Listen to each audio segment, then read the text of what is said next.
Mateus capítulo 15, versículos de 1 em diante. Começando aqui no versículo 1, eu vou fazer a leitura, os irmãos acompanhem.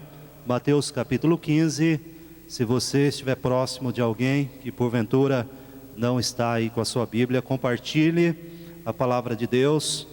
E a palavra de Deus nos diz assim: então vieram de Jerusalém a Jesus alguns fariseus e escribas e perguntaram: por que transgridem os teus discípulos a tradição dos anciãos, pois não lavam as mãos quando comem? Ele, Jesus, porém, lhes respondeu: por que transgredis vós também o mandamento de Deus, por causa da vossa tradição? Porque Deus ordenou: honra teu pai e a tua mãe, e quem maldisser a seu pai ou a sua mãe, seja punido de morte. Mas vós dizeis: se alguém disser a seu pai ou a sua mãe, é oferta ao Senhor aquilo que poderias aproveitar de mim, esse jamais honrará a seu pai ou a sua mãe. E assim validastes a palavra de Deus por causa da vossa tradição. Hipócritas, bem profetizou Isaías a vosso respeito, dizendo: este povo honra-me com os lábios, mas o seu coração está longe de mim. E em vão me adoram, ensinando doutrinas que são preceitos de homens. E tendo convocado a multidão, lhes disse: ouvi e entendei, não é o que entra pela boca o que contamina o homem, mas o que sai da boca, isto sim contamina o homem. Então, aproximando-se dele, os discípulos disseram: sabeis que os fariseus, ouvindo a tua palavra, se escandalizaram? Ele, porém, respondeu: toda planta que meu Pai Celestial não plantou será arrancada. Deixai-os, são cegos, guias de cegos. Ora, se um cego guiar outro cego, cairão ambos no barranco. Então lhe disse Pedro: explica-nos a parábola. Jesus, porém, disse: também vós não entendeis ainda? Não compreendeis que tudo que entra pela boca desce para o ventre e depois é lançado em lugar escuso? Mas o que sai da boca vem do coração, e é isso que contamina o homem. Porque do coração procedem maus desígnios, homicídios, adultérios, prostituição, furtos, falsos testemunhos, blasfêmias. São estas coisas que contaminam o homem, mas o comer sem lavar as mãos não o contamina. Amém. Vamos orar, feche seus olhos, vamos falar com Deus.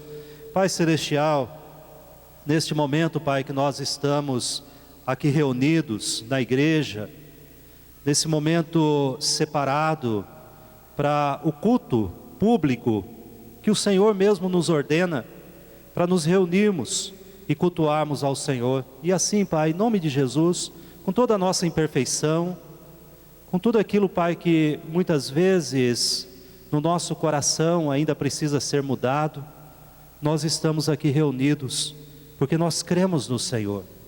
Nós cremos que o Senhor pode agir de forma sobrenatural nas nossas vidas. Por isso nós estamos aqui.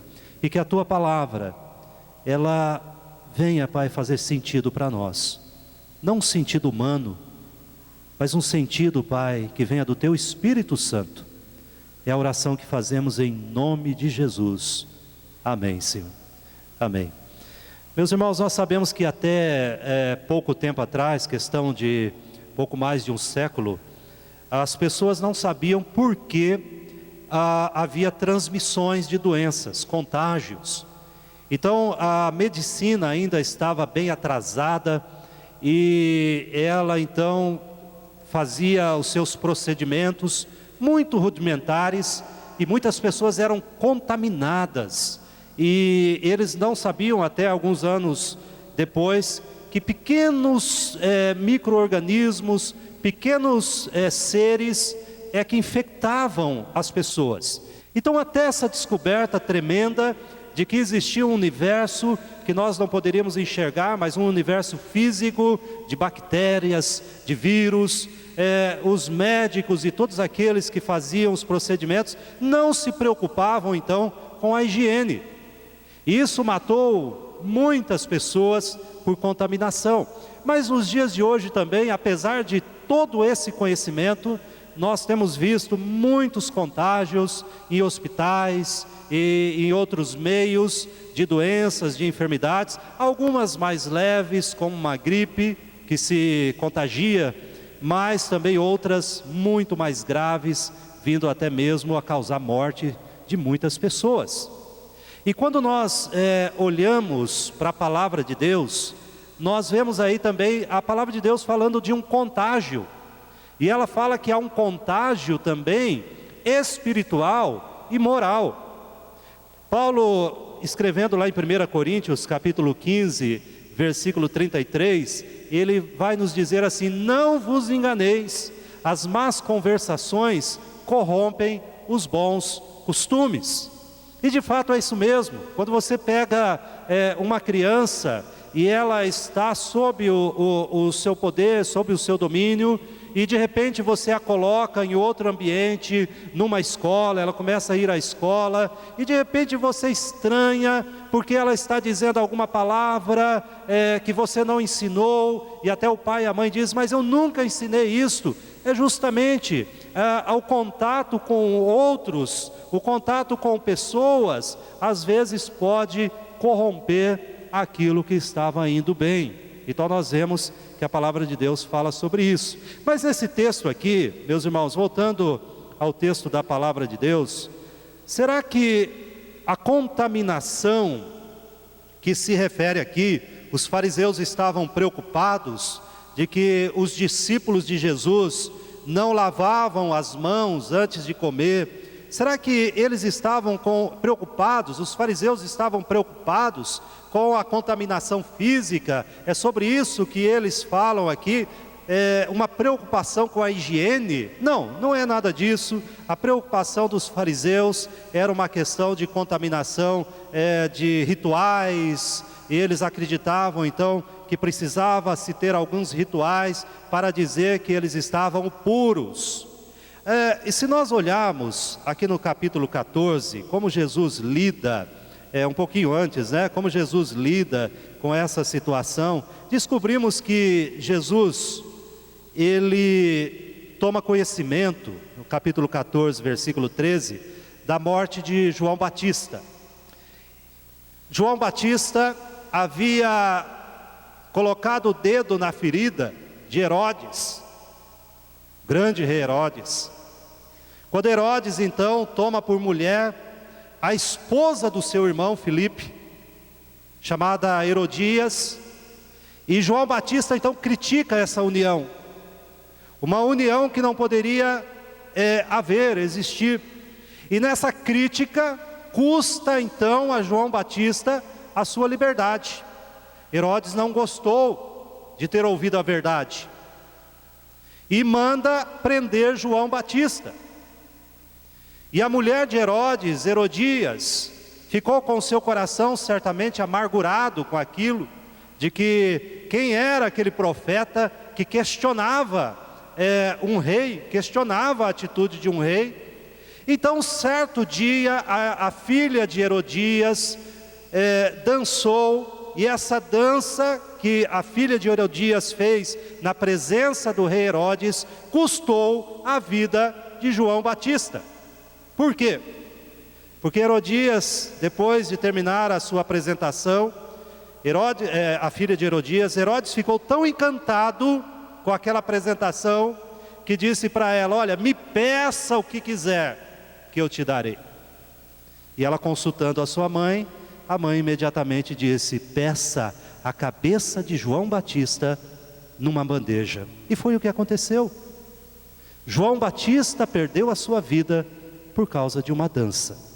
E quando Jesus fica sabendo, capítulo 14, versículo 13, Jesus ouvindo isto, retirou-se dali num barco para um lugar deserto. Certamente, meus irmãos, aquilo entristeceu o coração de Jesus. E assim acontece conosco, quando a gente fica sabendo a respeito da perda de alguém, de um ente querido, nós nos retiramos, nós nos entristecemos, nós não queremos contato com pessoas. Mas o texto diz assim: e ele se retira a um lugar deserto à parte, o versículo 13 do capítulo 14, sabendo as multidões, vieram das cidades, seguindo-o por terra. E Jesus Cristo vê aquela multidão que foi atrás dele, Jesus que havia se retirado, quando ficou sabendo a respeito da morte de João Batista, a palavra de Deus diz que Jesus se compadeceu daquela multidão. Como Jesus é diferente da gente, como Jesus é alguém extraordinário.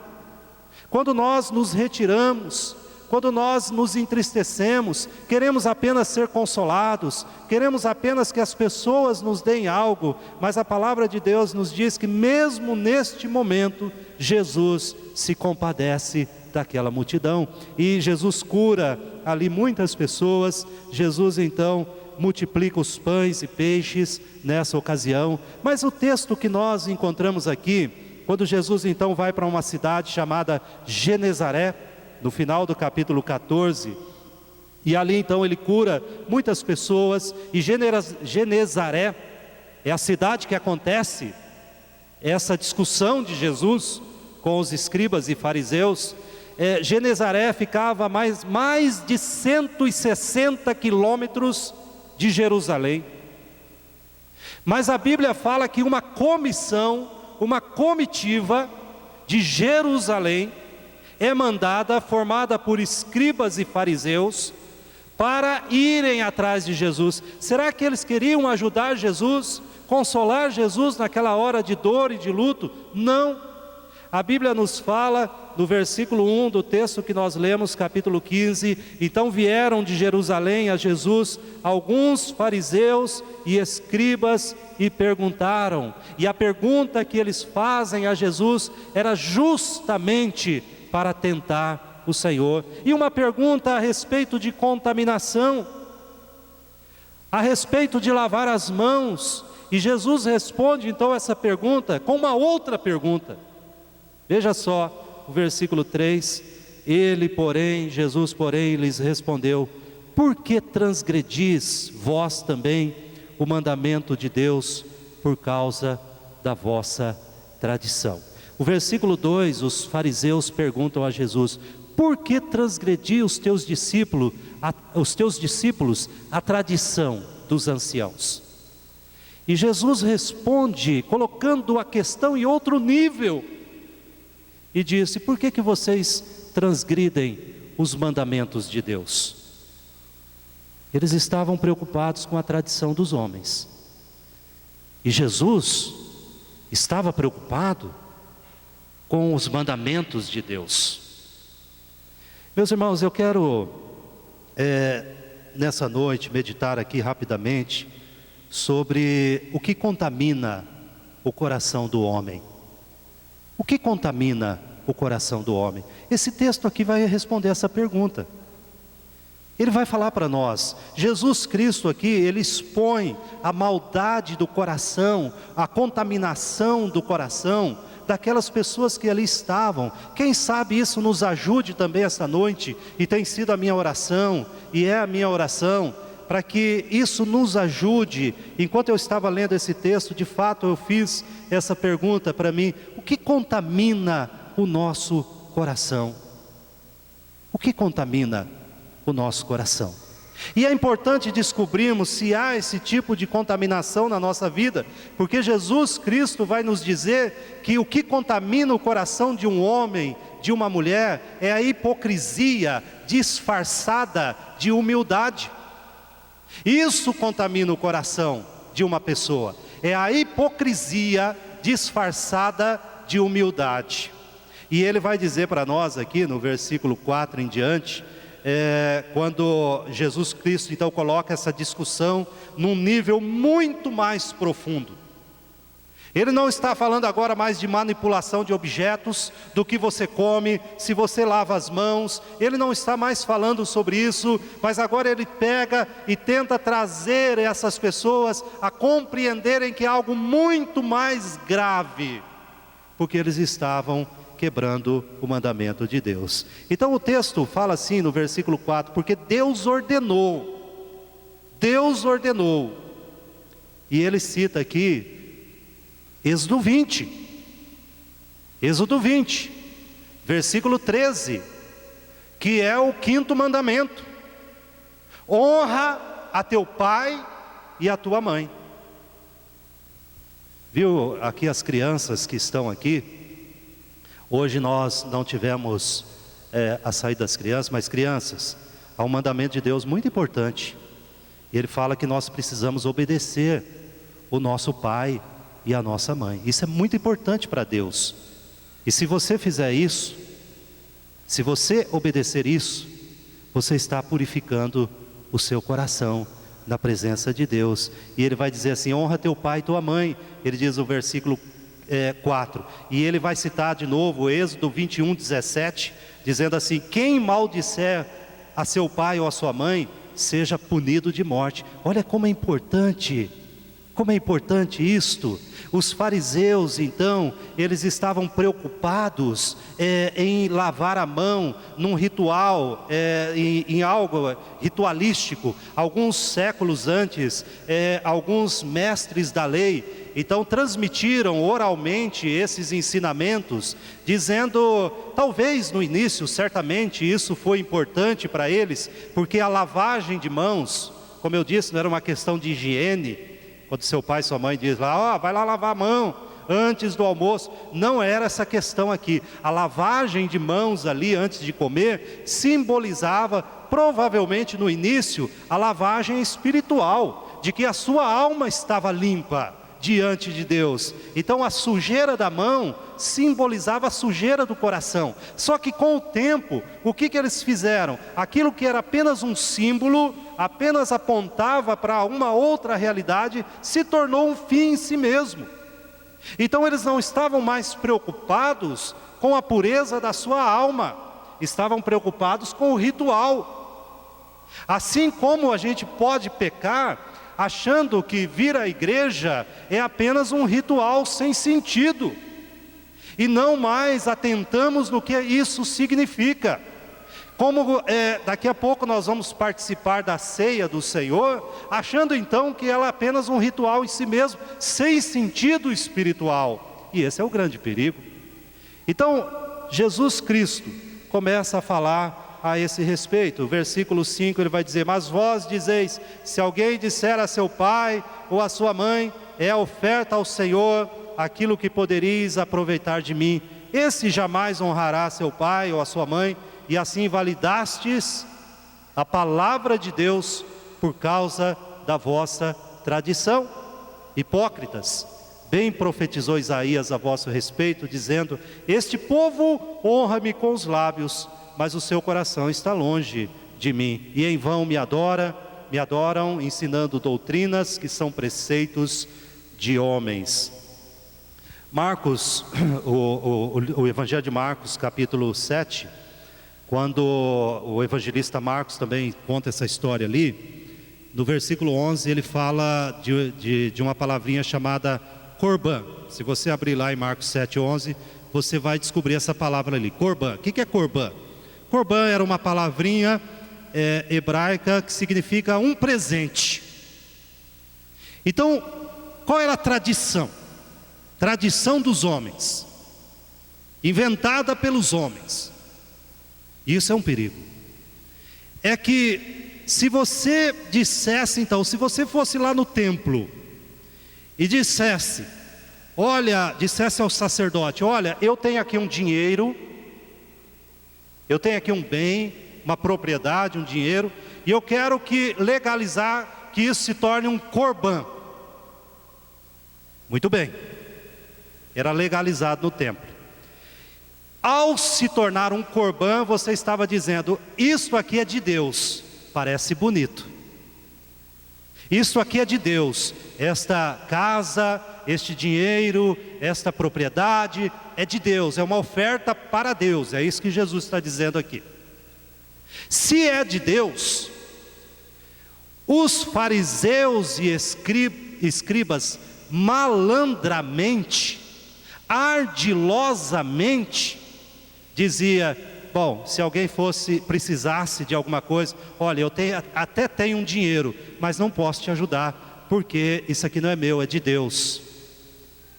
Aí Jesus diz: se o seu pai e a sua mãe precisarem de você, e você diz que o que você tem é uma oferta para Deus, e não ajudá-los, vocês acham que estão fazendo certo? Vocês acham que estão cumprindo o mandamento de Deus? Vocês não estão invalidando o mandamento de Deus por causa da tradição dos homens? Irmãos, isso era muito grave, e nós podemos também correr terrivelmente esse erro na nossa vida. Nós podemos também terrivelmente buscar a aprovação dos homens e esquecer de buscar a aprovação de Deus. Eu quero que você abra a sua Bíblia, lá em Gálatas capítulo 1, versículo 14. Se você quiser aqui acompanhar comigo, Paulo também, ele pensava como os fariseus. Ele pensava como os fariseus. Capítulo 1, versículo 14, a Bíblia diz assim: e na minha nação, quanto ao judaísmo, avantajava-me a muitos da minha idade, sendo extremamente zeloso das tradições de meus pais. O zelo de Paulo, naquele momento, antes de ser convertido pelo Senhor, não era por Deus, não era pela palavra de Deus, mas era pela tradição dos seus pais. E ele estava morrendo espiritualmente. Ele estava cada dia mais se afastando de Deus, até ser encontrado pelo Senhor Jesus. Meus irmãos, a busca frenética, desesperada, de pessoas por sinais e milagres, é uma forma de religiosidade estéril, é uma forma de religiosidade seca, sem interesse, sem vida, preocupado apenas consigo mesmo. Nós vemos pessoas hoje em dia invalidando a palavra de Deus atrás de uma revelação, invalidando a palavra de Deus atrás de um milagre, porque elas estão preocupadas apenas consigo mesmo, não com a palavra de Deus, não com o Evangelho do Senhor Jesus. E isso tem sido algo que tem sido terrível nas nossas vidas. E nós olhamos para a igreja muitas vezes e nós temos que nos perguntar: por que eu estou aqui? Por que eu tenho vindo à igreja? E nós temos visto, meus irmãos, um esfriamento muito grande da parte da igreja. Um esfriamento espiritual. E quem é o responsável por isso? Quem é o responsável por esse esfriamento? Será que dentro do nosso coração já não está uma contaminação? Já não tem algo que contaminou a nossa alma? Por que nós somos tão ativos nas coisas desse mundo, mas tão sem vida nas coisas de Deus? Sabe, meus irmãos, às vezes como pastor, e tendo que pregar domingo após domingo, semana após semana, eu tenho feito isso desde 1991. Tenho pregado, tenho trabalhado na obra do Senhor desde da idade de 21 anos, 22 anos, e o Senhor me chamou, e eu tenho certeza que Ele me vocacionou para isto, para fazer isto. Mas em alguns momentos, eu devo confessar, que vem ao meu coração um cansaço de pregar e dizer e falar, e não ver os resultados que a gente gostaria. Não desânimo, não. Graças a Deus, Deus não deixa que o meu coração se desanime. Quando vem um desânimo ao meu coração, eu olho para Jesus. E quando vem uma voz no meu coração e fala, mas de novo, você vai pregar de novo, mais uma vez, vai falar à igreja mais uma vez, e vai chamar a igreja mais uma vez. Mas aí eu lembro de algumas, me vem sempre à cabeça Isaías. Isaías pregou 40 anos, e não houve conversões, mas houve fidelidade. E aí então isso anima o meu coração, mas eu me sinto cansado. Eu me sinto cansado de ter que falar todas as vezes à igreja e ver uma igreja desanimada, uma igreja sem vida, ver pouco interesse em muitos irmãos, não de todos. Eu tenho visto famílias se consagrando ao Senhor, graças a Deus por isso, mas de muitos irmãos que não estão aparentemente preocupados com a sua vida espiritual, são tão ativos na sua vida particular, mas são tão mortos espiritualmente. E essa culpa é de quem, meus irmãos? Essa culpa é de quem? Será que não há uma contaminação no nosso coração? Será que não há uma hipocrisia no nosso coração? Será que de fato está tudo bem? E novamente, nós ouvimos a palavra de Deus. Às vezes, eu me sinto cansado de ver poucos resultados, mas não desanimado. E o Senhor Jesus está falando sobre isso aqui nesse texto, que muitas vezes nós achamos que a hipocrisia pode substituir a espiritualidade na nossa vida, e isso contamina o nosso coração, uma hipocrisia disfarçada de espiritualidade. Em nome de Jesus, toma jeito na sua vida espiritual. É você que tem que fazer isso, não é o seu pastor, não é a pessoa que está na sua casa.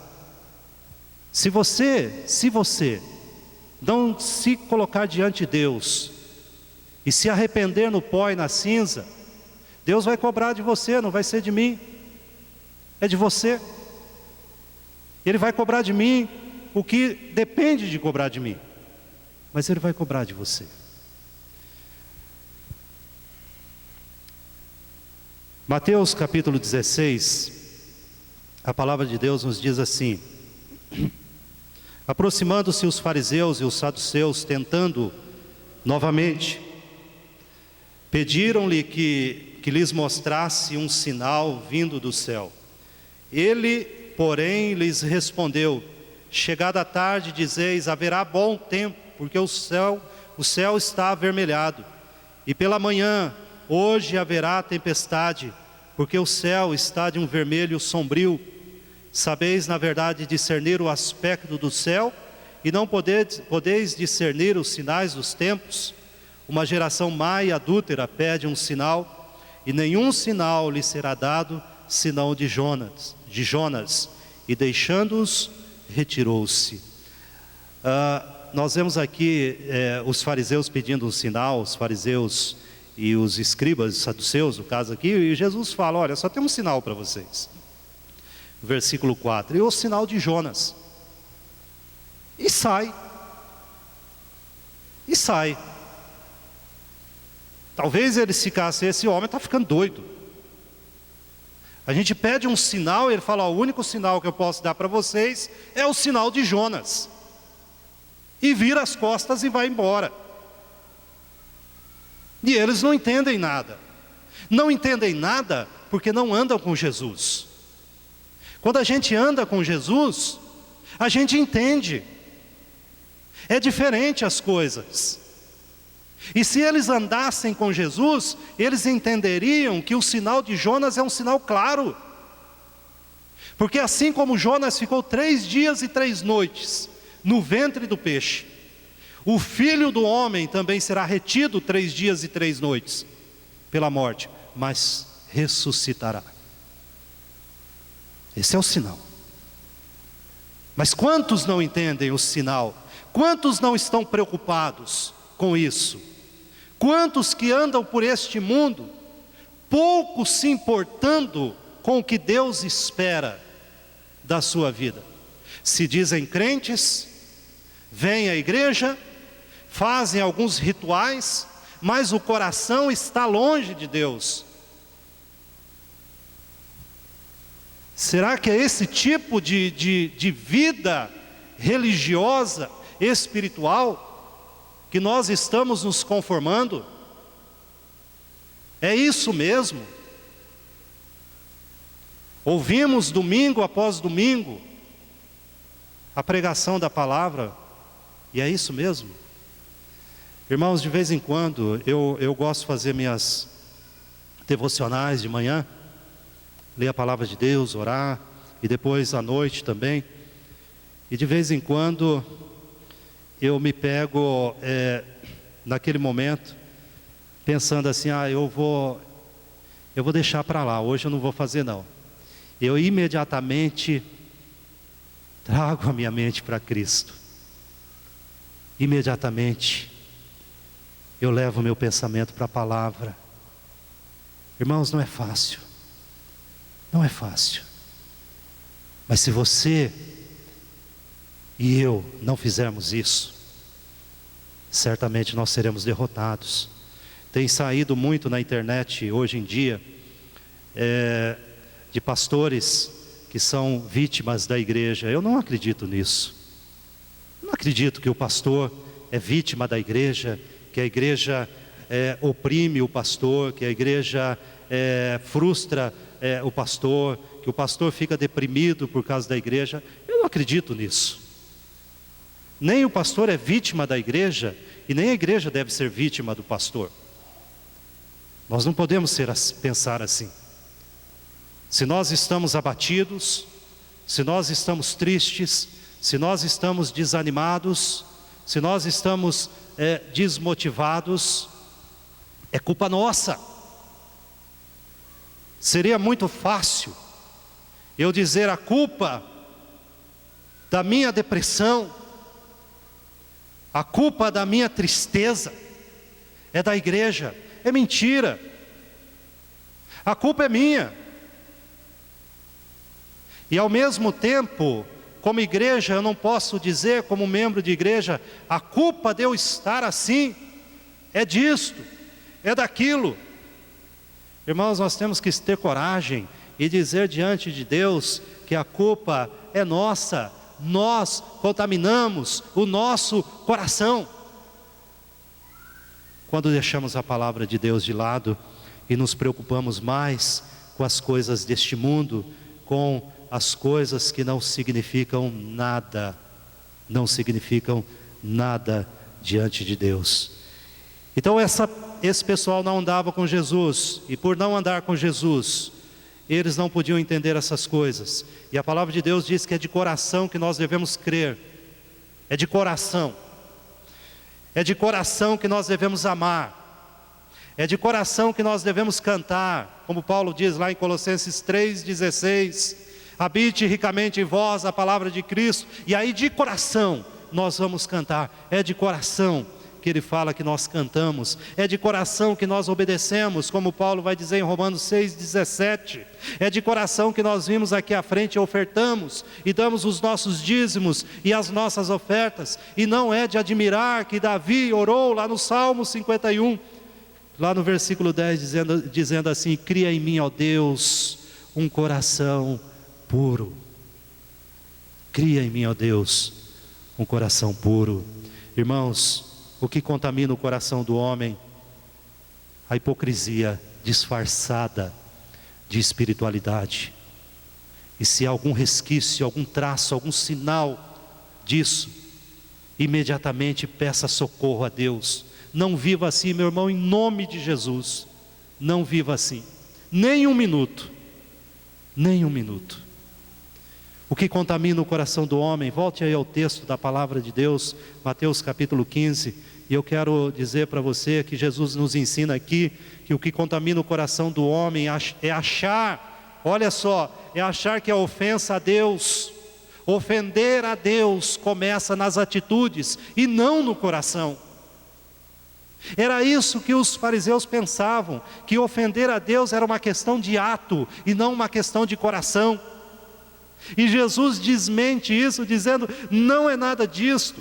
Veja aí o capítulo 15, versículo 10 e 11, Jesus então convoca a multidão, dá a entender, então Jesus está conversando em particular, talvez até a multidão esteja se afastado, vindo uma comissão vir de Jerusalém, uma comissão formada lá pelos principais líderes religiosos de Jerusalém, mandaram essa comissão até Genezaré, dizer lá, vai ver o que esse homem está fazendo.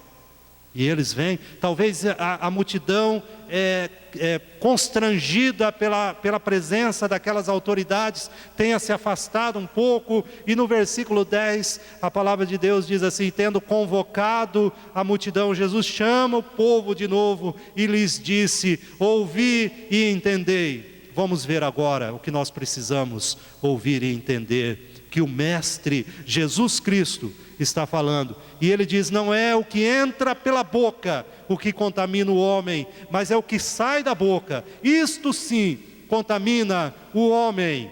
E o versículo 19, o Senhor Jesus Cristo vai dizer, porque do coração, melhor dizendo, procedem maus desígnios, os homicídios, os adultérios, a prostituição, os furtos, os falsos testemunhos e as blasfêmias. É do coração que ele vai dizer no versículo 20, que são essas coisas que contaminam o homem.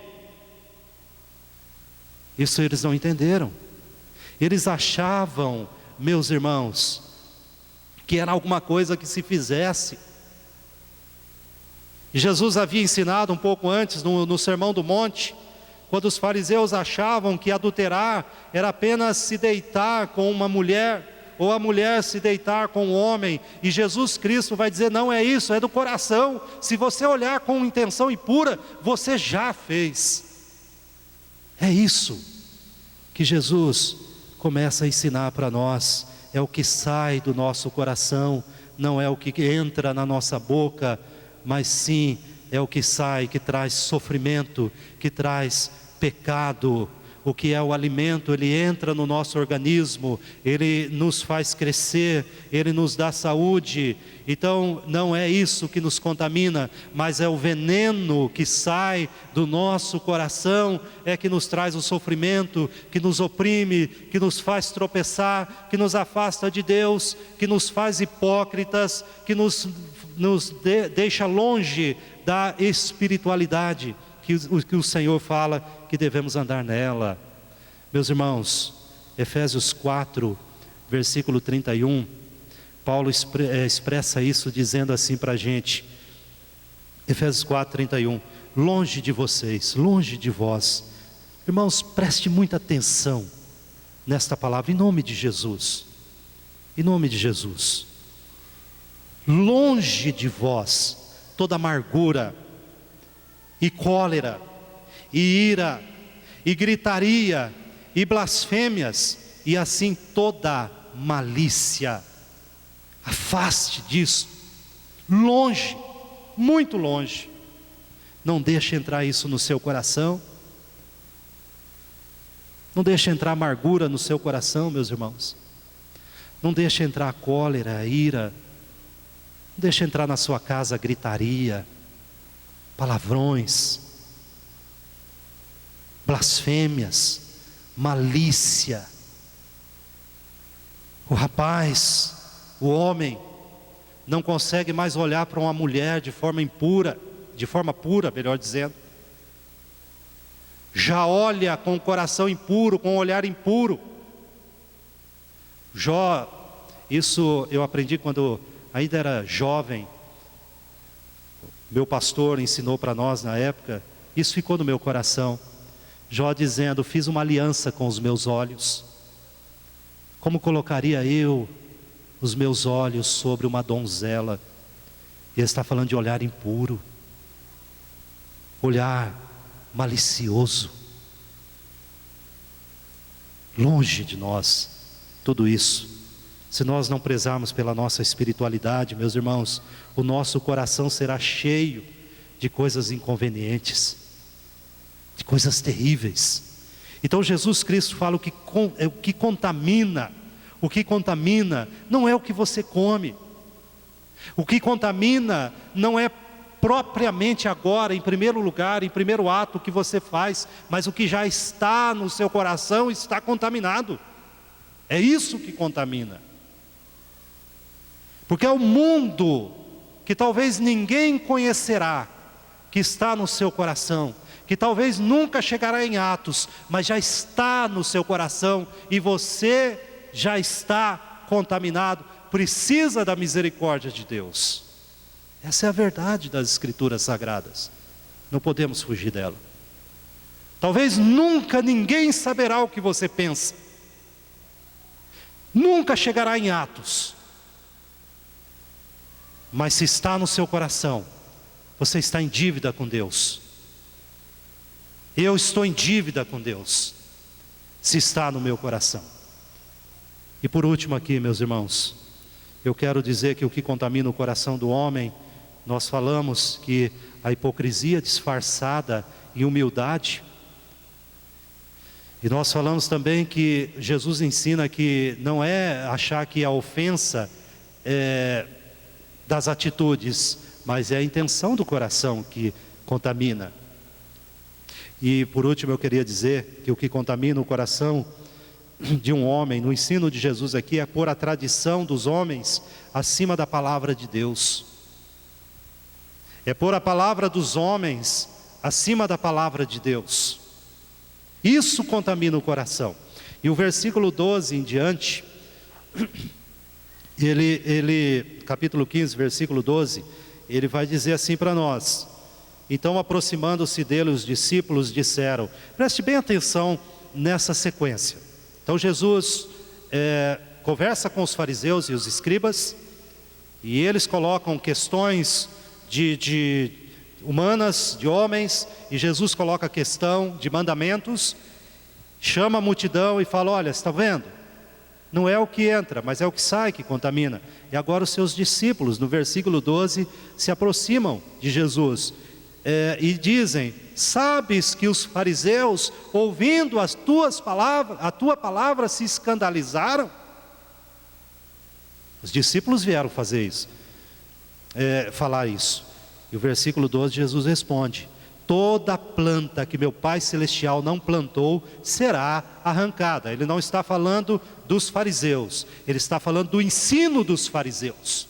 Tanto é que um pouquinho mais adiante, no próximo capítulo, capítulo 16, quando os discípulos vão sair para ir no barco com Jesus, e Jesus fala para eles: olha, tomem cuidado com o fermento dos fariseus. E os discípulos pensam: é porque a gente não trouxe pão. E depois eles entendem que Jesus não estava falando do pão, mas estava falando do ensino dos fariseus. E Jesus fala: esse ensino tem que ser arrancado. O ensino tem que ser arrancado, porque ele não presta, ele não edifica. E ele vai dizer: toda planta, todo ensino que meu Pai Celestial não plantou será arrancado. Graças a Deus, graças a Deus, que esse ensino será arrancado. Deixai-os, são cegos, guias de cego. Ora, se um cego guiar outro cego, cairão ambos no barranco. Então lhe disse Pedro: explica-nos a parábola. Então agora não é mais só os discípulos, é Pedro. E não é uma parábola, Pedro não entendeu. Jesus não está falando uma parábola. Como os jovens costumam dizer, né? Jesus está mandando uma real. É literal, não é parábola. Aí Jesus, porém, disse, versículo 16: também vós não entendeis ainda? Puxa, eu tenho que ser mais claro que isso? E de fato Pedro não entende. Ele não entendeu. Não compreendeis que tudo que entra pela boca desce para o ventre e depois é lançado em lugar escuso? Você quer coisa mais clara que isso, meus irmãos? Jesus foi bem claro aqui, né, a respeito disto. Então os discípulos estavam boquiabertos, passados, pasmos com o que Jesus falou.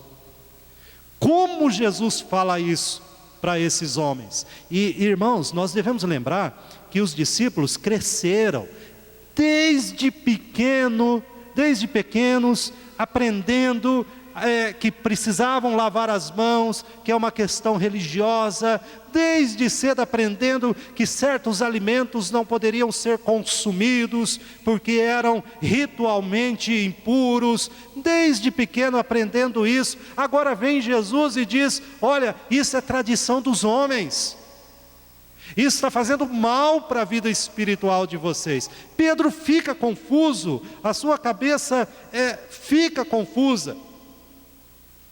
Porque de fato na lei, lá em Levítico capítulo 11, nós temos lá a relação de animais puros e impuros, alimentos limpos e alimentos imundos. E além disso, eles achavam que Jesus tinha de fato ofendido os fariseus, e eles ficaram apreensivos. Aí no versículo 13, a palavra de Deus diz assim: ele, porém, respondeu: toda planta que meu Pai Celestial não plantou será arrancada. E de fato o Senhor Jesus faz isso, né? Ele faz esse tipo de coisa. E nós precisamos entender, meus irmãos, que algumas pessoas, elas têm conhecimento suficiente da palavra de Deus para mandá-las para o inferno. Parece estranho isso. Elas conhecem muito da palavra de Deus, suficiente para mandá-las para o inferno. Triste. Mateus 7, Jesus fala que se chegará um grupo de pessoas dizendo: Senhor, mas em teu nome nós não fizemos isso, nós não fizemos aquilo, em teu nome nós não realizamos todas essas coisas. E Jesus vai dizer: eu não conheço vocês,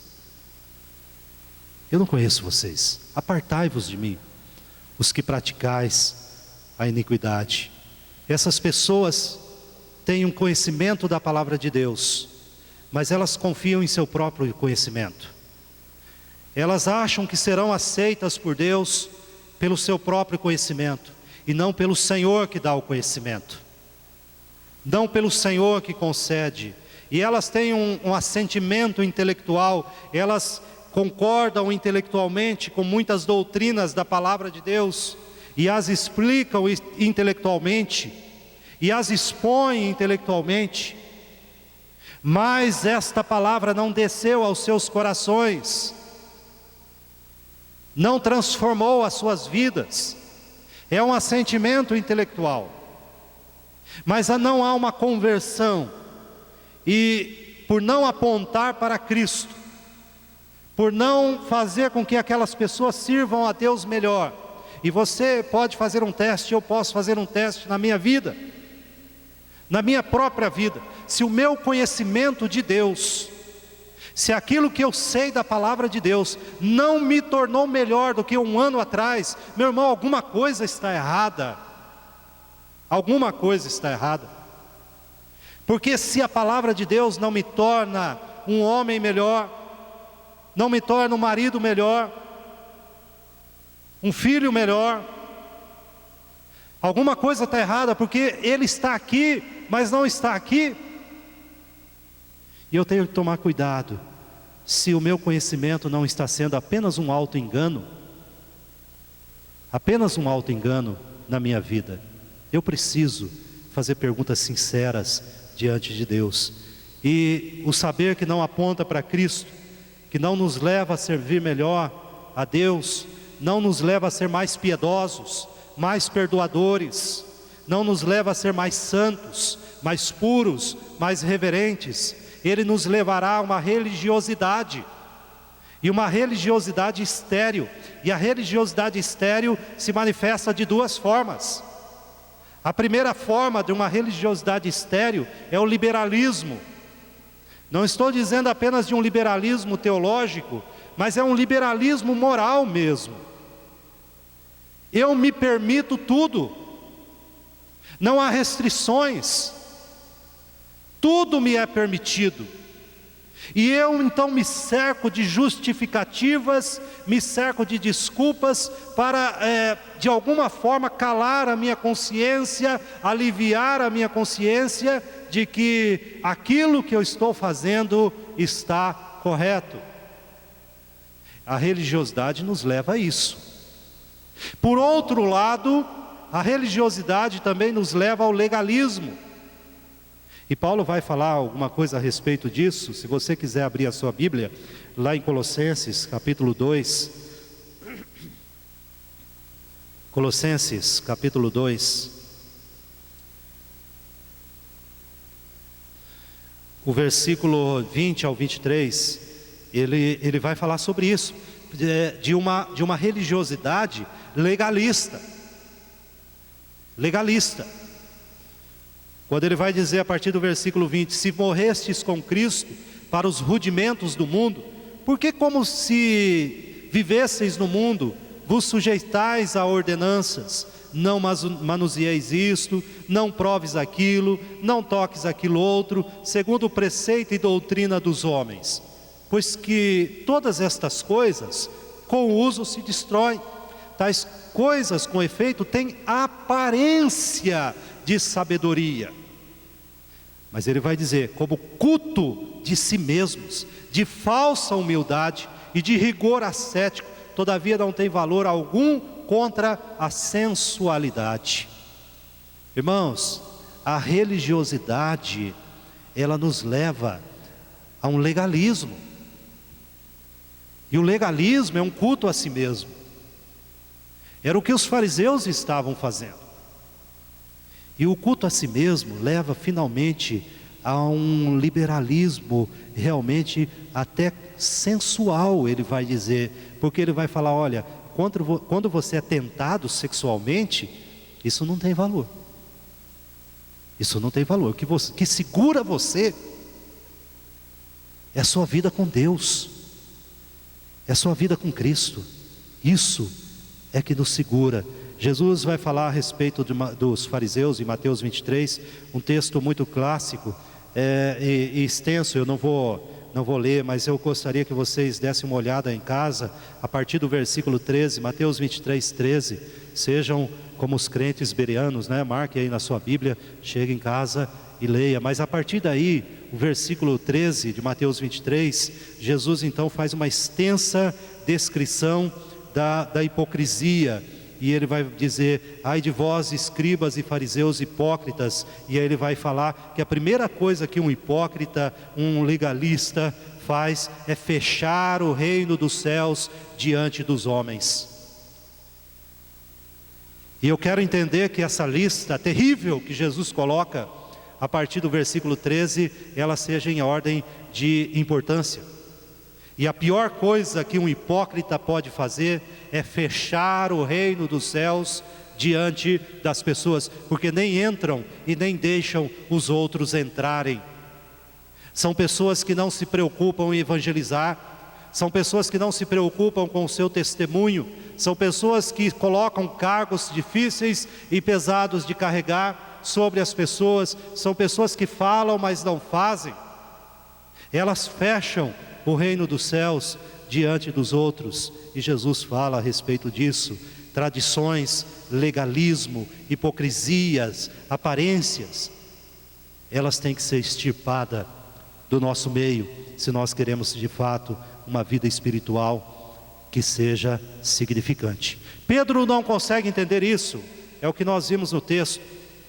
Ele só vai entender isso mais tarde, lá em Atos 10, quando um dia um anjo aparece a Cornélio, e então o anjo dá instruções para que Cornélio fosse em tal casa e ali chamasse alguém que ia lhes falar a verdade. Quem estava nessa casa de Simão o curtidor era Pedro. E a Bíblia diz que Cornélio manda 2 dos seus empregados buscarem Pedro. Pedro está orando e Pedro precisou de uma revelação para entender o que Jesus começou a explicar aqui, lá em Atos 10, anos depois. E na revelação de Pedro, enquanto ele orava, ele estava com fome, e a Bíblia diz que ele teve uma visão, e na sua visão desceu um lençol do céu, e dentro deste lençol estava todo tipo de animal que os judeus consideravam impuros e imundos, e a voz do céu disse: Pedro, mata e come. E Pedro responde: Senhor, nunca entrou na minha boca coisa comum ou impura.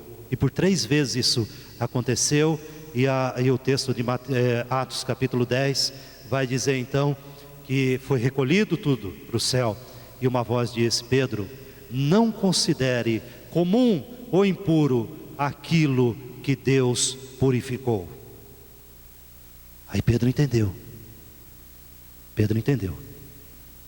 que ele não podia considerar comum e impuro essas coisas. Então ele pôde pregar ali àquele gentio a palavra da salvação, e Cornélio e sua família recebeu o Senhor Jesus. Pedro então entendeu que essas coisas, preceitos de homens, pode de fato prejudicar a nossa vida.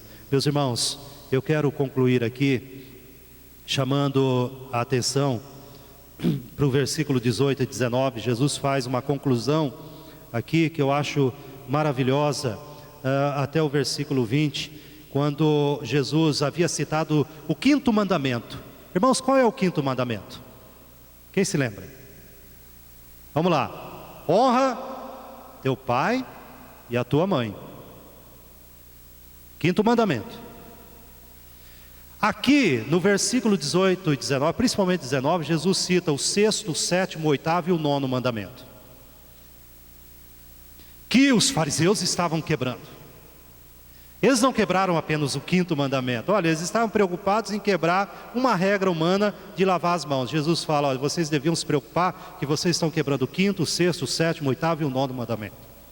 Veja só, o texto vai dizer: mas o que sai da boca, versículo 18, vem do coração, e é isso que contamina o homem, porque do coração procedem maus desígnios. Aí vem o 6º mandamento: homicídios. 7º mandamento: adultérios. 8º mandamento: prostituição. 9º mandamento: furtos.